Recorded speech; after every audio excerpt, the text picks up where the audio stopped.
Pour trouver quelque chose, il faut chercher cette chose-là. Il faut aller à la recherche de cette chose.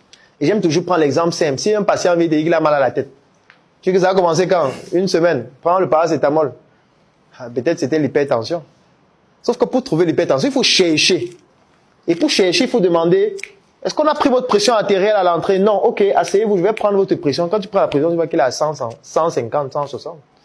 Et là, le paracétamol ne sert à rien parce qu'il faut plutôt explorer la piste hypertension artérielle. Mais si on n'avait pas recherché, on n'aurait rien trouvé.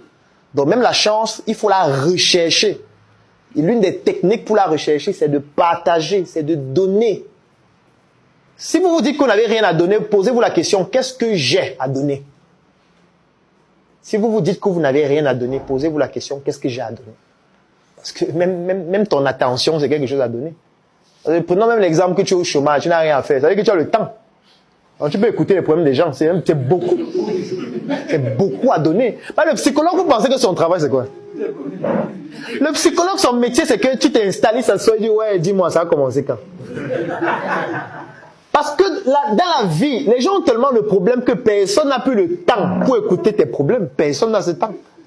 Et même quand les gens écoutent, c'est juste pour se moquer de toi et aller te faire bouffer la tontine. Donc si tu as quelqu'un qui, parce qu'il est au chômage, il se dit, bon, puisque je suis au chômage, je vais lancer un service en ligne. Si vous avez des problèmes émotionnels et tout, je suis un consultant ou je suis un psychologue clinicien. Qui va savoir si je suis psychologue? Tout le monde s'attribue des titres en ligne que personne ne connaît. Quand quelqu'un vient dire qu'il est coach, là, il peut démontrer ça comment? Il va démontrer ça comment? Là, non, j'ai fait une certification, machin et tout. Non, le fait d'avoir avoir une certification ne veut pas dire que tu es coach. Coach, c'est un mode de vie. C'est une façon d'être, c'est un type de professionnalisme. Aucune attestation ne peut te donner des valeurs humaines. La preuve, c'est qu'on a des médecins qui ont des diplômes, mais qui ne sont pas médecins. Parce que dans leur pratique médicale, ils sont malsains. Donc, c'est pour dire quoi? C'est pour dire que tu le fais. Les gens t'écrivent sur WhatsApp que c'est gratuit, c'est un service gratuit. Les gens t'écrivent, oh, vraiment, merci beaucoup. Ouais, j'ai mon copain, il m'a fait ceci. Il parle de quel homme, mais ça, veut les voir plus. Tu lis, tu dis que vraiment, je comprends ce que vous vivez. Je peux comprendre comment c'est. Tu réponds, il répond, tu réponds. Ça te donne aussi un peu de travail, de la valeur. Tu réponds. À la fin de la journée, tu sélectionnes 3 cas intéressants là. Tu publies en ligne, mais en anonymat. Tu relates leurs cas. Tu essaies de faire quelques recherches sur Internet sur comment on résout ce genre de problème. Tu donnes quelques astuces et tout.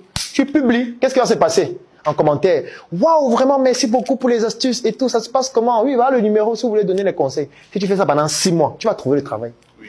Tu vas trouver le travail. Oui. La chance va venir.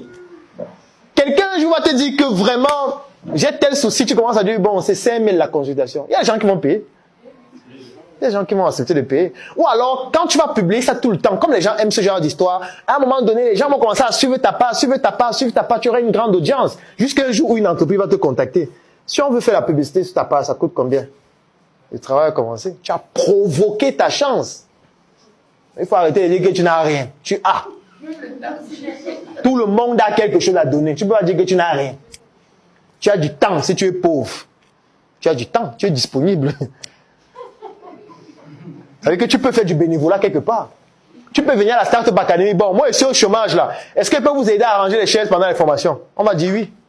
Pourquoi on va refuser? Tu rends les chaises, tu laves le sol. On va accepter. Mais si tu laves le sol 5 fois, 10 fois, on se rend compte que tu laves mieux que la ménagère. On va dire, hey, tu as l'habitude de laver le sol comme ça. Oui. Bon, si on veut maintenant que tu laves le sol chaque jour, ça se passe comment? Tu dis que 25 000. C'est parti. C'est parti.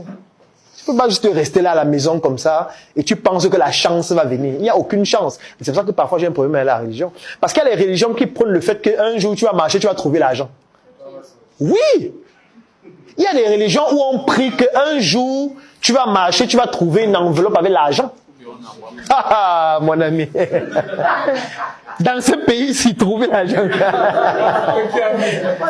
Moi, je me rappelle quand j'étais petit, on trouvait l'argent. Quand j'étais petit, j'ai trouvé l'argent souvent en route. Tu voyais parfois 500 en route, 1000 francs. Maintenant, c'est impossible de trouver l'argent. Si tu trouves l'argent, il faut même laisser parce que c'est le piège. Trouver l'argent, ah non, c'est impossible.